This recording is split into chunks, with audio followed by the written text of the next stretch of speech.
Salut, alors dans cette vidéo, je vais te donner mon avis sur les contenus IA et outils SEO. Un abonné m'a demandé de tester son outil de contenu IA et ça m'a donné l'idée de faire cette vidéo. Avant de parler de son outil et de te donner mon avis sur les contenus IA, les outils de génération de contenu IA, je vais te présenter brièvement les deux principaux outils que je vais parler dans cette vidéo. L'outil que j'ai testé et que je vais tester en direct avec toi, c'est CapRanking. Donc ça, je vais t'en reparler. CapRanking.com, c'est l'outil que m'a demandé de tester cet abonné et que je vais partager avec toi. Un autre outil que tu connais sûrement déjà, c'est ContentRank. ContentRank, c'est un outil qui appartient à Elliot Bobier. Enfin, il s'associe, je ne dis pas de bêtises, avec une autre personne, mais en tout cas, il est derrière cet outil. Pour moi, dans le contenu IA, il y a trois principaux cas d'utilisation. Un, du contenu purement SEO pour nourrir Google. Deux, du contenu SEO entre guillemets plus élaboré. Et trois, du contenu marketing pensé pour la conversion. CapRanking, l'outil que je vais te parler plus en détail, c'est pour moi un outil de génération de contenu qui fait le job pour nourrir des money sites, c'est-à-dire des sites principaux qui sont destinés à être vus. J'aurais plutôt tendance à m'orienter vers ContentRank. Pourquoi? ContentRank, à l'heure actuelle, c'est un outil qui est plus élaboré. Donc là, tu vois la présentation. Je te laisse aller sur le site si tu ne connais pas, contentrank.fr. Voilà, nos contenus optimisés SEO, apportent trafic qualifié avec de réelles intentions d'achat.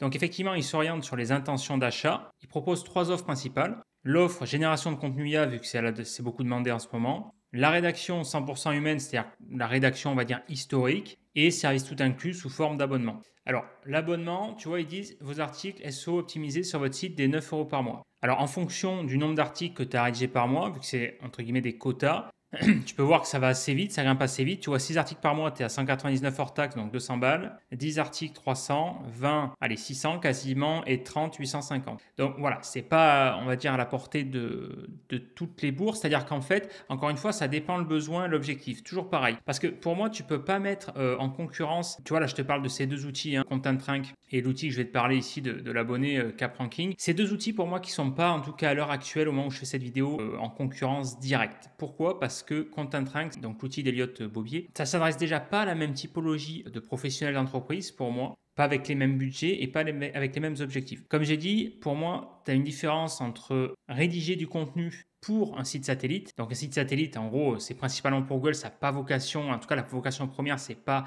destiné à être lu, à être vu. Donc il faut que ça soit potable, il faut que ça soit lisible par un humain. S'il y a un humain qui tombe dessus, que ça soit cohérent, quoi. Mais la qualité attendue va être moins importante sur un money site, sur un site principal. Peu importe la nature du money site d'ailleurs, que ce soit un site e-commerce, site vitrine, corporate, etc. Okay, ça, c'est la première chose. La deuxième chose, c'est que tu vois, le tarif s'oriente sur une typologie d'entreprise, indirectement finalement. Concrètement, ça veut dire quoi? Si tu es auto-entrepreneur, micro-entrepreneur, indépendant, enfin peu importe, en gros, tu es tout seul à ton compte, quoi, et que, je sais pas moi, tu démarres ou que tu es installé depuis quelques temps, mais tu brasses pas beaucoup, etc., tu vas chercher forcément, si tu es tout seul, à limiter au maximum les coûts. Et donc, tu vois, ce genre de tarif, ben voilà, 6 articles par mois, donc 200, tu vois, donc ça va de 200 à, donc j'imagine qu'il va faire du sur-mesure, là c'est les premiers tarifs, 200, 850. Ça peut paraître important, parce qu'effectivement, c'est un budget. Si tu débutes et si tu n'as pas des rentrées suffisantes à l'heure actuelle, donc tu peux faire l'impasse dessus. Tu peux dire, oula, c'est cher ou c'est pas pour moi, etc. Mais si tu es une entreprise, admettons, tu es une agence SEO, ou même sans être entreprise, tu es consultant SEO, encore une fois, ça dépend le besoin et l'objectif. Si tu es consultant SEO, que tu as plusieurs clients à gérer et que justement, tu veux, admettons, soit te soulager, c'est-à-dire gagner du temps sur la rédaction de contenu, parce que tu décides d'optimiser tes process, encore une fois, il faut réfléchir en termes d'investissement. Parce que ça, effectivement, 200 balles pour 6 articles. Donc tu vois, si tu divises, allez, 199 par 6, ça te fait 33 € et des brouettes l'article. 33 € l'article. La question, c'est combien de temps tu mettrais, toi, à rédiger l'équivalent pour un article? Ça, c'est la première question. La deuxième chose, c'est est-ce que, admettons, si ça te prendrait, j'en sais rien, 1 heure, 2 heures, peu importe. La deuxième chose, c'est de te dire, ok, est-ce que ce temps-là, toi, tu n'as pas des compétences supérieures, plus adaptées, pour mettre ton temps à profit sur des tâches qui ont plus de valeur ajoutée ou sur lesquelles tu vas générer plus de profit? Je prends un exemple tout bête. Admettons, tu es consultant SEO, tu factures, j'en sais rien, allez, 200 balles de l'heure. Si tu factures 200 balles de l'heure, la question, elle semble évidente. C'est beaucoup plus rentable de facturer un client 200 € de l'heure et justement cette heure-là que tu auras mise à facturer, ce temps-là de facturation, si derrière ça te permet d'acheter un article à 33 €, bon, tu n'as pas besoin de faire maths sup, le calcul est vite fait. 200 moins 33, ok, 167. Donc forcément, c'est plus rentable dans ce cas-là de facturer 1 heure au client, d'acheter 6 articles. D'ailleurs, tu vois, regarde, pour le même prix, parce que je te prends l'exemple d'un article, mais tu vois, regarde, dans cet exemple à 200 balles, donc 199, pour le même prix, tu factures 1 heure et pour le même prix, tu as 6 articles. Alors que s'il te fallait 1 heure pour rédiger un article, il te faudrait 6 heures pour rédiger 6 articles. Bah, tu calcules, hein. 200 x 6, 1200 euros. Tu factures 6 heures, 1200 euros au client. Et pour 1200 euros facturés, tu as 6 articles générés. Donc 1200 moins 200, ça te fait 1000. Ok. Bon, bref, tout ça pour te dire qu'en gros, il faut raisonner en termes de stratégie d'investissement. L'autre chose, c'est que si tu es une agence SEO ou que tu es éditeur de site, que tu fais du gros volume, tu as un gros besoin en contenu, parce que forcément en SEO, il y a des gros besoins en contenu et en lien, vu que c'est les bases de l'algo. Et bien forcément, à un moment donné, tu as autre chose à faire. Déjà, rédiger du contenu, c'est comme les liens, c'est chronophage. C'est pas là où forcément tu as le plus de valeur ajoutée.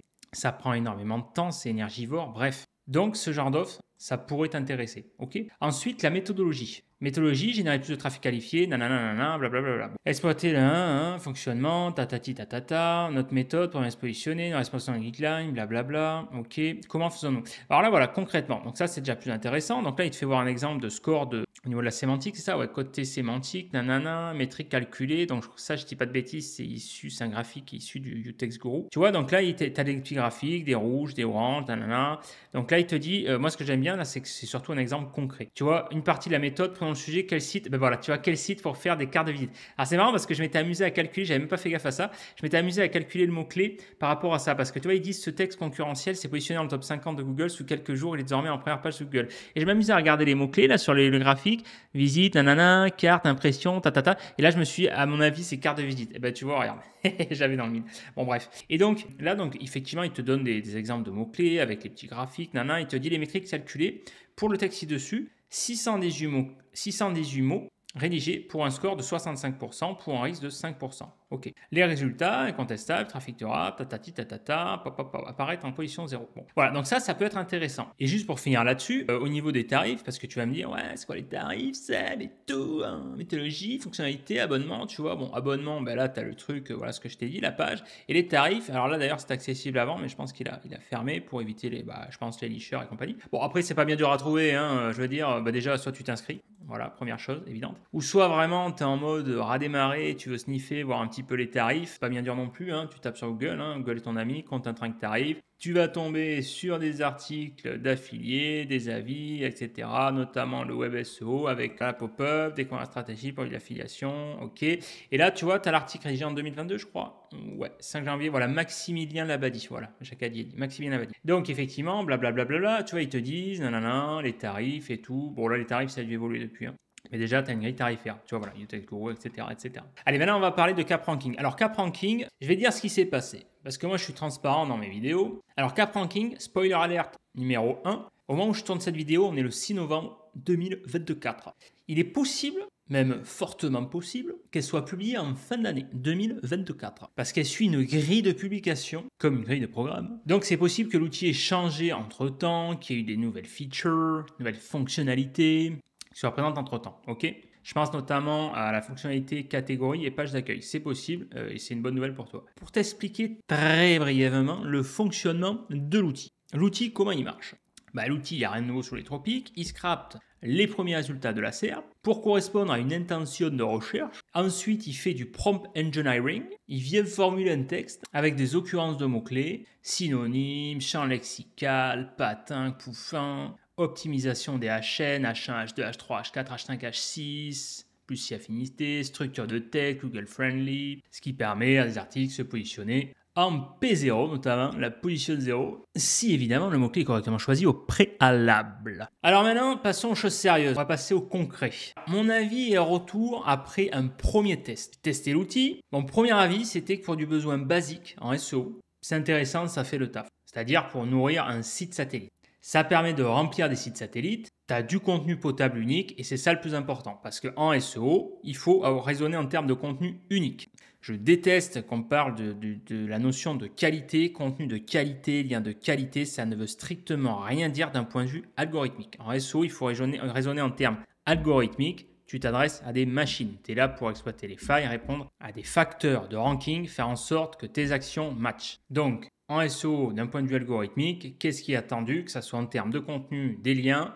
Il y a plusieurs choses, mais notamment il y a l'unicité, le côté unique, lien le contenu unique, pas dupliqué, encore qu'il y a moyen de faire des choses, mais on va dire pour rester simple, contenu unique, répondre à des intentions de recherche, des intentions d'achat dans le cadre de e-commerce, la notion de sémantique, etc., etc., introduit notamment, comme je t'ai parlé là, avec Content Rank qui utilise la fonctionnalité du TextGo, outil de Sylvain Perronnet. Fort sympathique au passage d'ailleurs. Elliot Bobier d'ailleurs, fort sympathique également au passage. Par contre, le problème, c'est quand j'ai testé cet outil, je le dis, je ne mettrai pas ce genre de contenu à l'heure actuelle sur des money sites. Pourquoi? Parce que c'est du contenu, ce que j'appelle, comment dire, du contenu bateau plat. Alors, c'est pas méchant, hein, mais c'est pas propre d'ailleurs à cet outil. C'est propre, comme je disais, à 99% en fait des générateurs IA, des tools SEO en général, hein, que ça soit sur le marché francophone, anglophone, c'est plat. Et ça, je vais te montrer un exemple concret, ça sera plus simple. Ça veut dire quoi? Je vais te prendre un exemple, tu vois, ça c'est le premier test que j'avais fait. J'avais fait 4 petits tests, tu vois. Donc plusieurs requêtes, agence SEO, génération Z, digital nomade, meilleur Honda Civic. Ok.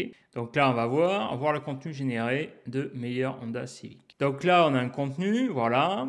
Hop, tout ça. Tu vois, donc là, pof, pof, pof. Donc on voit hein, déjà, hein, au niveau de la longueur, c'est très correct. Hein, il n'y a rien à dire à ce niveau-là. Voilà, on a 801 mots. 801 mots, j'avais vérifié sur Google, c'est du contenu unique. Voilà, donc c'est du contenu qui fait le taf, c'est correct, il n'y a rien à dire. Découvrez la meilleure Honda Civic sur le marché, les caractéristiques de la meilleure Honda Civic. Voilà. Évaluation des performances de la meilleure Honda Civic, ok, blablabla. Avis sur la Honda Civic 2023, les avis sur la... voilà. Donc, en fait, si tu veux, ça, c'est du genre de contenu. Si tu fais du site, donc, ouais, du site satellite, si tu cherches à faire de l'automatisation, de la génération de contenu automatique, tu as une stratégie sur des sites jetables, une stratégie Black Hat, etc.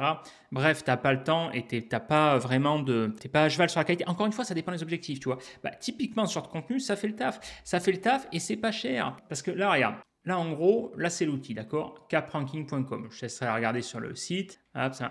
Gagner du trafic, les articles optimisés SEO, d'accord? Tu as la présentation, générer rapidement un contenu performant, augmenter facilement la recherche. Voilà, la clé pour un contenu SEO qui performe, gain de temps, augmentation de trafic, hausse des profits, etc., etc. On va faire un tour d'horizon, tu vas comprendre. Utilisation de la SERP Google en temps réel. À chaque génération de page, Capranking analyse la SERP de Google en temps réel afin de générer un contenu s'appuyant sur les meilleures positions de vos concurrents. Total facturé, etc. Commande, là on a le dashboard. Alors ça, je vais en reparler. Ce qui est intéressant avec cet outil, c'est d'avoir une segmentation par type de contenu. Les pages générées, tu vois, en article, page d'accueil, page produit, etc.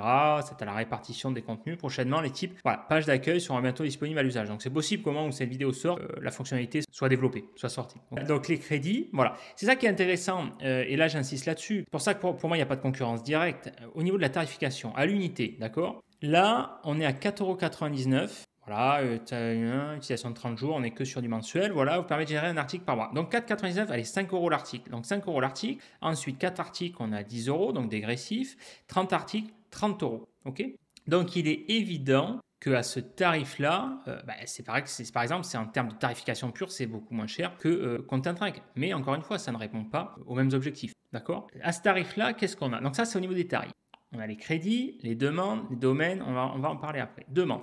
Donc là, voilà, ça c'est le premier test. J'avais fait des tests, voilà, Honda Civic, etc. Alors, Honda Civic, pour te présenter le contexte, si tu ne sais pas ce que c'est une marque de voiture. Donc Honda, forcément, marque japonaise, notamment connue en France pour les motos, mais également peu connue, enfin c'est de plus en plus connu, mais également connue pour l'automobile, véhicule automobile.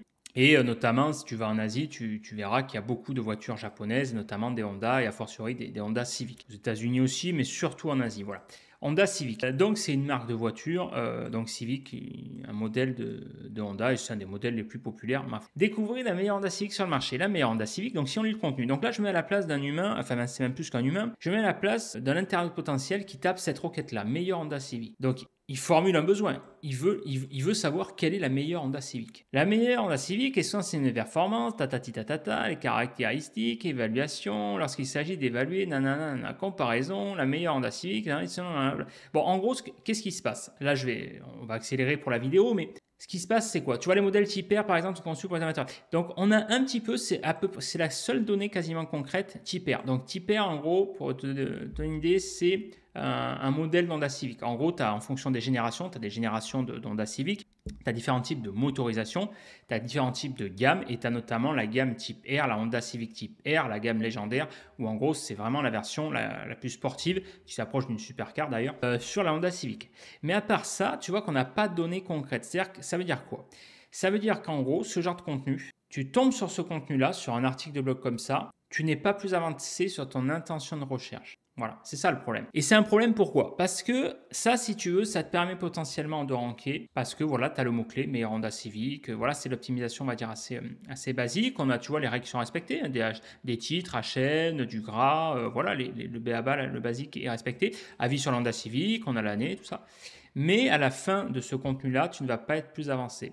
Et si tu veux, moi j'incite là-dessus parce que de plus en plus, donc voilà, je fais du SEO depuis 2008. J'étais vachement, en fait, au niveau de mon évolution, j'étais vachement orienté sur la technique, la stratégie, mais le SEO, on va dire, un peu puriste. Je m'en suis éloigné depuis quelques années et de plus en plus. Moi, ce qui m'intéresse surtout, c'est que, en gros, le SEO, c'est bien, mais c'est pas un but en soi, c'est pas une fin en soi. C'est-à-dire que le SEO, c'est quoi? C'est tout simplement un canal d'acquisition, c'est un trafic d'acquisition parmi tant d'autres. L'intérêt principal de ce trafic d'acquisition, c'est que quand tu ranks sur Google, et a fortiori en référencement naturel, donc en SEO, c'est que c'est du trafic hyper targeté. C'est-à-dire que celui qui tape, donc comme là, meilleur Honda Civic, il formule un besoin, il sait ce qu'il veut, et toi, ton rôle, c'est de ranker, c'est de positionner en première position sur cette requête-là. Et donc, forcément, tu vas potentiellement plus facilement convertir, d'accord? Parce que c'est beaucoup plus facile de convertir d'apparaître quand le mec il dit je cherche une Honda Civic, t'arrives, coucou, je suis là, que si tu vas démarcher sur Facebook Ads et compagnie, t'as rien demandé et direct t'as une pub qui pop. Bref, le problème de ça, c'est que si tu as un e-commerce ou un site d'affiliation, tu as un site de review par exemple, un site d'avis,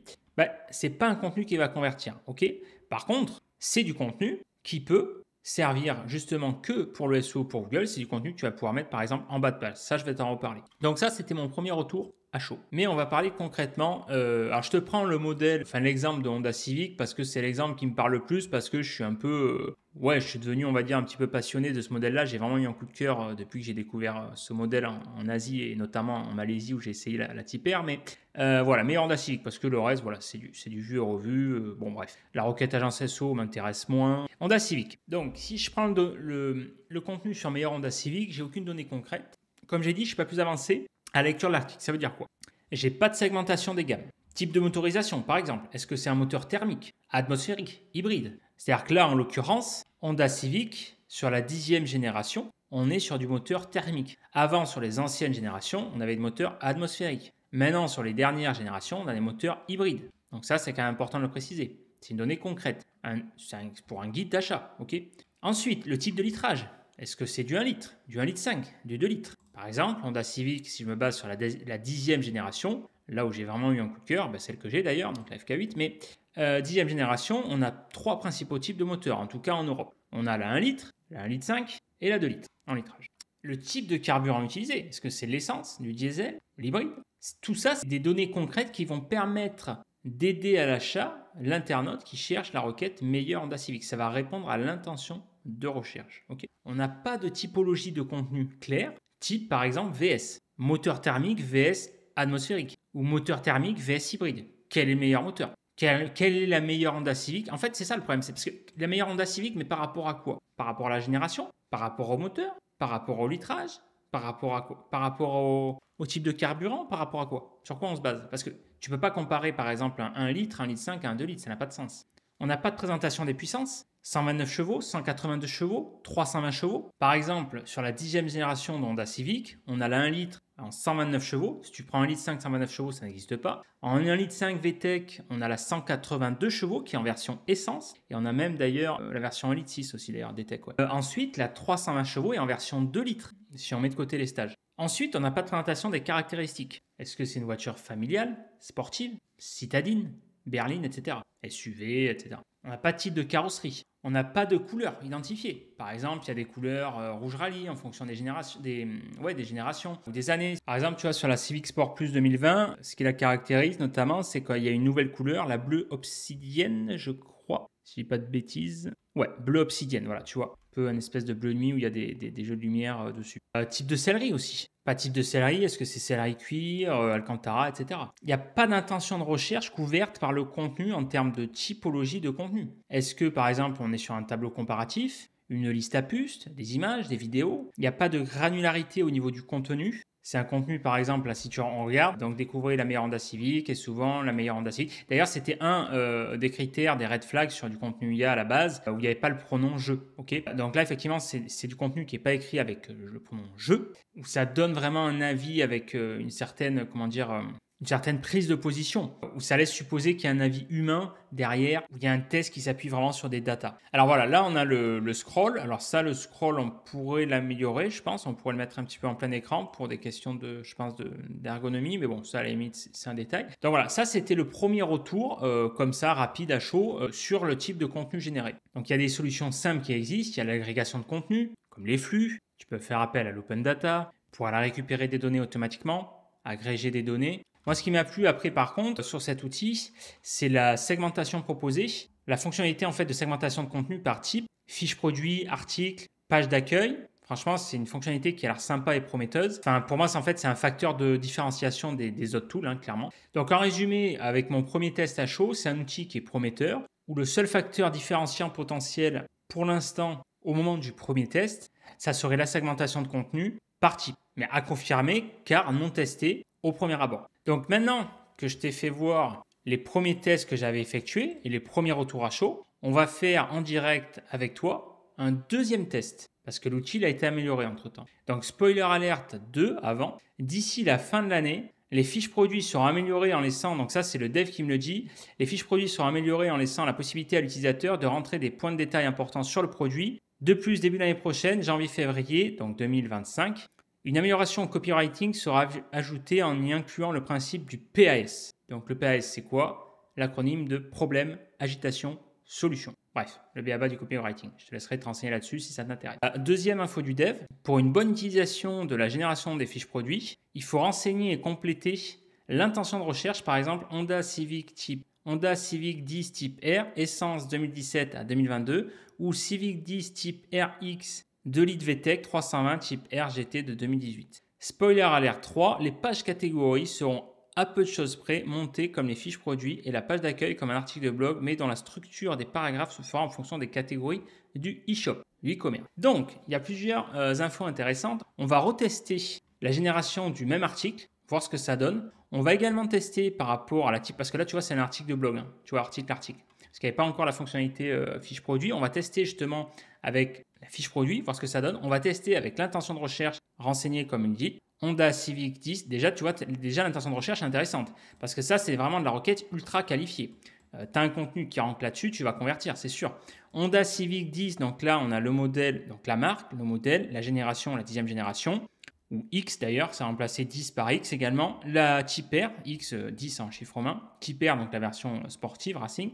Essence de 2017 à 2022, parce qu'effectivement, c'est de 2017 à 2022, effectivement, qui a la 10e génération. Civic 10 type R, voilà, 2 litres VTEC, 320 type R GT. Ok, eh ben c'est parti. Donc là, j'ai généré un article tout à l'heure. Là, je vais en générer un autre. Voilà, je vais générer un autre article. Tu as type de page, page produit. Tu as page d'accueil à venir, page produit en bêta. Donc là, on avait les articles de blog, on a page produit. Il y aura la page d'accueil. Donc là, dans la liste déroulante, il y aura ensuite page d'accueil et catégorie qui va se rajouter. Donc ça va être sympa. Intention de recherche. Donc là, je tape vraiment une intention de recherche ciblée. Parce que vu que c'est pour des fiches produits, encore une fois, après c'est du bon sens, encore une fois, là j'insiste là-dessus, mais ça reste un outil, c'est-à-dire que tu ne peux pas, l'outil, enfin c'est comme l'habit ne fait pas, l'outil ne fait pas le moine, l'habit ne fait pas le moine. L'outil ne pourra pas compenser une incompétence. C'est-à-dire qu'en fait, c'est du bon sens. Là, on s'oriente, on va générer du contenu pour les pages produits des fiches produits. Des fiches produits, je l'ai déjà dit dans d'autres vidéos et je le répète, les fiches produits, le seul objectif d'une fiche produit, c'est de se positionner sur la longue traîne. Si tu cherches à te positionner ici sur, admettons, Honda Civic avec une fiche produit, ça n'a pas de sens. Donc, c'est pas l'outil qui va faire n'importe quoi, c'est toi, tu vas lui dire n'importe quoi. Si l'ordre n'est pas correctement énoncé, la tâche ne sera pas correctement effectuée. Et ça, c'est valable pour n'importe quel, que ce soit un outil, un humain derrière, que tu es manager et que tu demandes à ton équipe de faire n'importe quoi, ça ne sera pas la faute de ton équipe, ça sera la faute de ton ordre qui est bidon, qui ne marche pas, d'accord? Voilà, donc ça, intention de recherche, il faut renseigner une bonne intention de recherche, c'est-à-dire un mot-clé précis. Tu vois, j'ai mis les deux exemples, Honda Civic 10 type R, essence 2017 à 2022, Civic 10 type RX, 2 litres VTEC, 320 type RGT 2018. Donc là, il y en a un qui est déjà terminé, il y en a un qui est en attente. On va faire un test. D'ailleurs, regarde, on va s'amuser à faire un test parce qu'on va s'amuser à titiller un petit peu l'outil pour voir dans cet exemple. Alors, article de blog, je vais me refaire un exemple celui-là pour avoir vraiment un comparatif, pas un test à l'aveugle, mais enfin un comparatif neutre, quoi. Allez, générer, Yalla, c'est bon. Et ensuite, je vais me faire ça également sur du page produit. OK?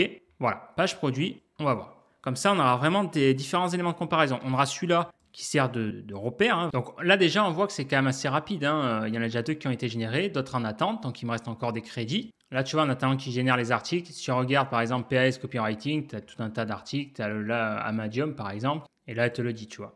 Qu'est-ce que la méthode PAS, méthode copywriting, nanana, 3 étapes, problème, agitation, solution.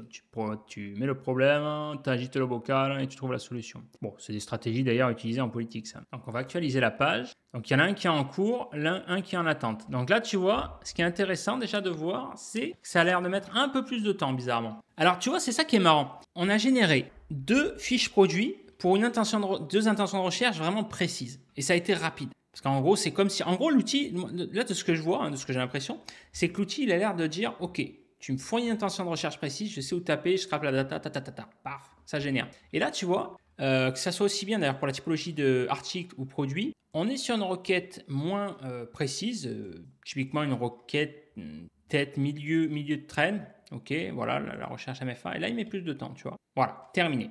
Alors maintenant, on va voir, ça va être le test. Alors, on va ouvrir celui-là qui va servir de repère, donc le premier, hein, le premier contenu. Ensuite, on va voir, on va comparer pour vraiment avoir une lisibilité. Ça va être le deuxième article généré, on va se laisser la surprise. Alors pourquoi par contre l'autre, j'ai pas le produit, il n'est pas visible. Attends, ah ouais, ça va être, voilà. Donc là, c'est produit, ok. Et alors après, on va finir avec les produits vraiment identifiés. On va se mettre celle-là et on va finir avec celle-là. Ok, allez, c'est parti. Ça, c'était le premier la V1, on va dire, du contenu. On va voir V2. Découvrez la meilleure Honda Civic sur le marché, la meilleure Honda Civic, Donc là, en termes de quantité, on va voir si ça a changé. Je commence par ça parce qu'au final, c'est pas le plus important. On va juste, parce qu'il va nous intéresser là. On va juste regarder comme ça. On est à 978 mots, hein. À la première version, le premier J, on avait 801 mots. Donc on a quasiment, pas loin de 200 mots de rajouter, hein, 178 mots. On va voir ce que ça donne. Meilleur Honda Civic, les caractéristiques, c'est distinct en 2023. Ah, alors, les performances, évaluation, nanana, accélération, tcha-tcha-tcha, tcha-tcha-tcha, ok. C'est marrant, il prend toujours 2023, bon, j'imagine parce qu'on est en 2024. Moteur, bon, déjà, on a un petit peu plus de données là, déjà, sur le deuxième paragraphe, enfin, la deuxième section. Voici un moteur turbo performant, système de suspension avancé, technologie de freinage, option de transmission manuelle et automatique, effectivement, parce qu'on a la transmission manuelle, les dernières transmissions manuelles, merci l'écologie et la pollution. Donc, et ensuite, bien sûr, maintenant, automatique, les boîtes CVT, effectivement, avec les FAP et compagnie, tous les trucs anti-mécaniques. Ensuite, comparaison des modèles Honda Civic, Honda Civic Type-R, ouais. Ouais, ça manque encore de data. Ça manque encore de data. Ouais, c'est trop, tu vois, c'est quand même un peu mieux. C'est un petit peu mieux, on a un petit peu plus de data ici, mais ça reste trop léger encore. Pour moi, ça reste trop léger. Encore une fois, hein, je le dis, et moi là-dessus, je suis vraiment très exigeant, hein, sur le contenu. En tout cas, j'identifie vraiment des contenus par rapport à des besoins et je t'invite à en faire pareil. Encore une fois, je le répète, ce type de contenu, c'est très bien pour moi pour du site satellite. En gros, ça t'évite d'avoir de la bouillie. En fait, s'il y a un humain qui tombe dessus, c'est du contenu qui est unique, potable et voilà. Ou alors, le deuxième cas de figure, effectivement, c'est du contenu que tu peux mettre sur un money site, un e-shop, un e-commerce que tu veux. Mais par contre, c'est du contenu pour moi, dans tous les cas, qui n'a pas vocation à être visible. C'est-à-dire, c'est du contenu qui va être en bas de page. Tu vas jouer sur la CSS. Tu vas, par exemple, le mettre, tu vois, si on a un fond blanc, la couleur un petit peu plus, blanc, gris, ou un truc comme ça, un petit peu moins visible. C'est pas... Le but, c'est pas que le lecteur ait envie de lire ce contenu-là, quoi. Ok. Alors ensuite, on va tester. Il te le dit d'ailleurs, 985 mots, là 808 mots, 10 occurrences, 17 occurrences. Mais tu vois, par contre, ce qui est dommage, là, c'est que tu vois, là, j'ai pris les contenus, tu vois, type produit article. Là, c'est pas marqué, donc on sait pas, tu vois. Il faudrait retourner là-dessus pour savoir à quoi ça correspond, tu vois. Là, si je me rappelle l'ordre, celui-là, c'est le premier article, deuxième article, et donc là, ça doit être par déduction, tu vois, le produit. Mais ça, c'est dommage parce que c'est important quand même pour identifier. Bon, là, c'est fonction plein écran, voilà, effectivement, pour éviter de... Mais tu vois, c'est dommage, la plein écran, mais c'est dommage parce qu'on a un scroll qui est inutile ici en plein écran. Mais par contre, ça, c'est important. Là, il faudrait que on ait ici, par exemple, le type de contenu identifié. Parce que c'est une fiche produit, un article, etc. Donc ça, rendu HTML, téléchargé, ok. Découvrez, donc copier la meilleure Honda Civic, ok, nanana, évaluation, ouais. Ouais, là, tu vois, on n'a pas plus. Par rapport à ça, moi, ce que j'en conclus, c'est que peu importe la typologie de page de contenu fait par l'outil, là, donc là, en l'occurrence, au moment où je teste, il n'y en a que 2 articles et produits. On voit que c'est l'intention de recherche, c'est-à-dire que c'est surtout en fonction du mot-clé que tu vas mettre. Tu vois. Par rapport à ce mot-clé, il ne va pas pouvoir faire grand-chose de plus. On va aller voir ensuite, plus en détail. Donc là, meilleur Honda Civic, OK. On a le premier G, deuxième G, fiche produit. Et on va voir sur la requête plus précise. 900, alors ça par contre, ça déjà, rien que, sans regarder le contenu en tant que tel, ce qui est intéressant, c'est de voir qu'on a quand même 953 mots, 23 occurrences, et surtout 953 mots sur une requête précise. Ça c'est quand même pas mal. C'est quand même pas mal parce que pour l'avoir testé plusieurs fois, n'importe quel outil d'ailleurs, hein, que ce soit en anglophone, en francophone ou quoi, à partir du moment où la requête est précise, alors surtout encore plus francophone, vu que tu as encore moins de data à scraper, c'est chaud. C'est chaud à faire autant de mots sur des requêtes précises. Je pense notamment à des outils que la génération de contenu automatique comme SEO Content Machine notamment. C'est assez chaud d'avoir du contenu là-dessus. Donc là, Honda Civic Hyper. Échoppé léger. Ouais, mais c'est pareil pour moi, ça répond pas. C'est pas suffisant. Encore une fois, c'est du contenu qui va bien soit pour du site satellite, ou du money site, tu le mets sur ton money site, ton site principal, mais pas visible. Parce que, encore une fois, c'est de l'optimisation, ce que j'appellerais basique. Alors, c'est pas méchant, hein, c'est pas. Mais tu vois, voilà, on a juste le mot-clé qui est répété, on a un contenu qui est généré par rapport à ça pour faire un petit peu de keyword stuffing, ou en tout cas pour optimiser le mot-clé par rapport à ça. Mais on n'a pas vraiment de données concrètes, tu vois. Comme je t'ai dit, on n'a pas de type de motorisation, etc. On n'a pas de data qui vient vraiment agrémenter le contenu qui vient dire OK. Parce qu'en fait, quand tu as la data comme ça, comme je t'ai dit, tu vois dans cet exemple, type de motorisation, essence, diesel, carburant, etc. Non seulement ça apporte vraiment une vraie valeur ajoutée à l'internaute qui tombe dessus, qui dit ah ouais ok, il a peut-être appris quelque chose, en tout cas ça confirme son intention. Et la deuxième chose aussi, je n'irai pas plus loin, mais en gros, moi j'avais fait ça à l'époque quand j'avais développé pour des clients des sites annuaires pour, dans l'immobilier, pour dominer les positions et faire aider le client à prendre des positions, à dominer le marché, à devenir leader là-dessus. Il y a eu plusieurs stratégies qui génèrent des millions de visiteurs uniques par mois. Et notamment, il y avait eu un développement d'annuaire. Et le souci qu'on avait, enfin en tout cas qu'on avait anticipé, pour éviter la duplication de contenu, ou pour éviter, parce qu'à un moment donné c'était un peu border, voilà, pour éviter, on avait anticipé le panda à l'époque, pour éviter ça, on avait dit, ok, qu'est-ce qui se passe en gros, s'il y a un quality rater qui tombe dessus, et dans le cadre d'une pénalité manuelle, un examen, une délation, etc., qu'il y a un mec qui passe, voilà. Qu'est-ce qui ferait que la page soit inattaquable ou qu'il ne puisse pas taper dessus? Et en fait, j'étais arrivé à un postulat simple, c'est de me dire, OK, à partir du moment où il y a la data, quand j'avais analysé les sites de mairie ou des sites comme ça institutionnels, et je m'étais rendu compte, et notamment sur des sites de pièces auto également, qu'il y avait d'un point de vue, enfin à tout niveau d'ailleurs algorithmique, mais même en temps humain, tu le vois, que le contenu à proprement parler était nul. Il n'y avait rien, il n'y avait quasiment rien, le contenu était quasiment dupliqué, pourtant les pages tenaient rankées. Pourquoi? Parce que ça répondait justement à l'intention. On n'appelait pas d'ailleurs intention à l'époque, mais peu importe. En fait, il y avait de la data concrète qui répondait. C'est-à-dire concrètement, tu tapes, j'en sais rien moi, une pièce auto avec une référence précise. Bah, si tu cherches un lave-glace avec le temps de litres, tant de trucs, tant de temps avec la marque et compagnie, et que l'autre il te le fournit, bon, bah, ça correspond à la requête, au besoin, donc la page elle est légitime. Si tu tapes les horaires d'un commerce, les horaires, j'en sais rien, d'un restaurant ou je sais pas quoi, et que tu as les horaires, etc., avec par exemple tu mets l'adresse et compagnie, bah, même si ton contenu derrière est dupliqué, tu apportes vraiment une information qui est unique et utile à l'internaute, donc il ne peut pas te taper dessus. J'étais parti, je ne vais pas en dire plus, mais j'étais parti de ce postulat-là, et pour rendre les pages justement inattaquables, et ça avait très bien marché. Et c'est d'ailleurs de là qu'est parti. Maintenant, il y a eu plein de sites qui ont fait appel à l'open data, et notamment, bah, t'as un site comme ça là en voyage qu'on voit souvent, c'est Rome Tourio ou je sais pas quoi, le site est très moche, le contenu est nul, mais par contre justement vu qu'il y a plein de données intéressantes, légitimes, c'est la seule raison moi perso pour laquelle je le consulte, tu vois ici par exemple, on découvrait comment aller n'importe où, voilà. Bon là le site est bien, voilà, etc. Là, ça va, mais des fois, suivant les requêtes, ça ressemble vraiment à NIMP, tu vois. Mais par contre, c'est surtout pour ça, il y a des données intéressantes, tu vois, le train, tac, tac, tu vois, et après, il y a tous ces trucs, c'est du contenu à la con, ça. Mais il y a plein de contenu agrégé qui est utile, d'accord? C'est pour ça que ce site ressort souvent dans les SERP sur les requêtes de transport, comment aller d'un point A à un point B, voilà, tu vois, si façon à la Vienne, etc. Parce que ça fait le taf, ça répond à l'intention, tout simplement. Donc là, ouais, juste pour finir là-dessus, ce contenu-là ne satisfait pas, on va dire, à mes critères d'exigence. Deuxième et dernier contenu testé, avec toujours pareil, fiche produit avec HyperGT 2018. Mais j'imagine que ça va être pareil, il n'y a pas de raison. A priori, ouais, ça a l'air d'être pareil malheureusement. Voilà. Bon, après, l'outil est au début, hein, en phase bêta. Mais voilà, c'est encore une fois, ça dépend le besoin. Je finirai là-dessus. Si tu cherches à générer du contenu pas cher pour soit nourrir des sites satellites ou des money sites, dans ce cas-là, vraiment pas visible. Dans ce cas-là, cet outil peut faire le taf, peut être intéressant à surveiller en tout cas de près. Prometteur. Et sinon, tu as Content Rank vraiment si tu cherches un contenu plus, on va dire, élaboré à ce niveau-là.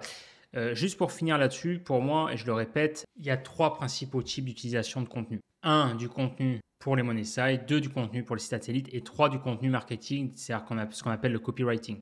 C'est-à-dire qu'en gros, le copywriting, l'objectif c'est quoi? C'est que ça serve le marketing, c'est pour le marketing et pour la conversion. En gros, l'objectif du contenu, c'est que ça s'adresse à un humain et ça va chercher à convertir le prospect qui arrive sur la page en client, futur client.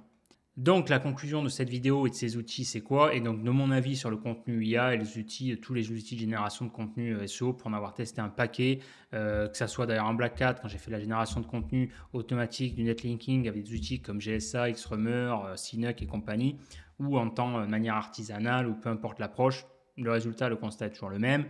Si tu veux du contenu SEO pour nourrir Google, le contenu IA et la rédaction humaine, c'est cool, c'est bien, mais si tu veux convertir un prospect en client et que tu veux que le contenu soit brandé, de toute façon, là, il n'y a pas de secret, il faut que ton contenu il transpire tes valeurs, ta marque, ton état d'esprit, ta façon de parler, bref, toi, quoi, tout simplement. Parce que le contenu SEO, en fait, c'est froid. C'est ça le problème, c'est que c'est froid. Ça répond à des algorithmes. Voilà, tout simplement. C'est le seul objectif. Le seul objectif d'un contenu SEO, c'est de ranker. C'est que ça serve au ranking, ça sert de support pour les liens. Tu as un contenu, il t'apporte un score sémantique, une légitimité on-page, et derrière, ça sert de support de terre fertile pour créer des liens qui vont pointer vers ce contenu. Ça, c'est l'objectif d'un contenu SEO. Ça rank, ça doit ranker, ça doit matcher avec les algorithmes. Ensuite, on a le contenu marketing, ou ce qu'on appelle le copywriting. Ce type de contenu-là, c'est chaud. C'est chaud, c'est des émotions, ça véhicule des émotions. Et ça, et tant mieux d'ailleurs, c'est une excellente nouvelle, il n'y a aucune IA, ni aucun rédacteur humain qui pourra communiquer les émotions ressenties et procurées par ta façon d'écrire et ta façon de parler. Parce que le seul ou la seule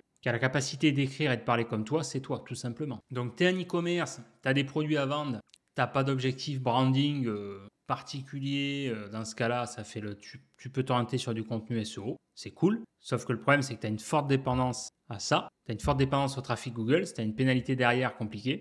Ou alors, tu as l'approche copywriting. Mais encore une fois, l'un n'empêche pas l'autre. C'est même complémentaire. C'est-à-dire que le contenu SEO, c'est pour plaire à Google. Et le contenu marketing, c'est pour plaire aux humains. La question, c'est de savoir à qui tu t'adresses. Aux humains, à Google ou aux deux. À l'époque, il y avait la page mythique. Tu avais la page que j'appelle une page coupée en deux, segmentée en deux. La landing page, le haut de page, même segmentée en... Ouais, non, on va dire en deux. On va segmenter en deux, on va rester simple, segmenter en deux. Tu as le haut de page, ou même en trois, on pourrait dire en trois. Mais allez, tu as le haut de page, tu as le formulaire, le CTA, inscris-toi, inscription gratuite, tatati, le formulaire, prénom, email et compagnie pour être sur le site de rencontre. Voilà, je veux m'inscrire, nanana. Donc ça, c'est l'objectif marketing CTA. Ensuite, tu as le contenu marketing. Voilà, site de rencontre, tatati, tatata, tu mets la rassurance. Enfin bref, c'est du contenu qui va être assez court, qui va chercher justement à convertir. Et en dernier, en bas de page, là, tu as tout le pâté. Tu as le pâté, tu as le contenu pour Google. Là, tu avais le contenu optimisé, les sites de rencontre, Alain Mythique, c'est le premier site de rencontre, gratuit, etc., blablabla. Avec toute la France, tu faisais un maillage interne. Et ce contenu-là, il était moins visible, d'accord? Parce que c'était pour Google. Mais il n'était pas caché parce que c'était pour éviter de se prendre une pénalité. Parce que si justement il y a un concurrent qui tombe dessus ou s'il y a un quality writer, un mec de Google qui passe dessus, il faut que ça soit légitime. Dire ok, il ne cherche pas à planquer le contenu. Tu vois, toujours pareil, flirter avec les limites. Essayer de trouver l'équilibre, toujours pareil, l'équilibre entre les contraintes techniques et les objectifs marketing, tout simplement. Donc, si c'est Google, alors go sur les sites satellites avec du contenu bloqué, du contenu SEO, tu prends Cap Ranking et tu y vas. Si le contenu s'adresse à un humain, alors go pour du contenu marketing en mode copywriting, t'écris avec toi, ton style, ta patte. Mais ça prend du temps, il n'y a pas de secret. Ou si c'est les deux, dans le cadre par exemple d'un site e-commerce, n'importe quel type de site, go pour les deux, si tu as le budget en plus. Le contenu marketing en premier, vu que c'est ce qui va chercher à attirer la conversion, et le contenu SEO en bas de page qui est moins visible. C'est le cas par exemple sur les marketplaces comme Cdiscount. Cdiscount, leur branding, c'est quoi? C'est la foire fouille. Ils te mettent toutes les accroches en haut, les pop-up, les CTA, les ci, les là, la ci, tu cherches, j'en sais rien, moi, coque iPhone ou je sais pas quoi. Ils vont te mettre des éléments marketing. Et ensuite, tout en bas de page, tu auras le petit pâté, voilà, qui va servir pour Google. J'ai une autre vidéo pour toi. Il y a une vidéo que je t'invite à regarder. C'est la génération automatique de contenu, les secrets d'un Black Hat SEO. Si tu ne l'as pas déjà vue, elle a été publiée le 30 mars 2022. Elle dure 28 minutes. Tu comprendras mieux les rouages sur les outils de contenu IA. J'espère que cette vidéo t'a plu. Moi, je te dis à dessus dans la prochaine vidéo. Ciao. Never stop searching, never quench the thirsty. I'm toxic and psychotic with this logic. You can't stop it. It's been chronic since I was a boy, so neurotic and chaotic.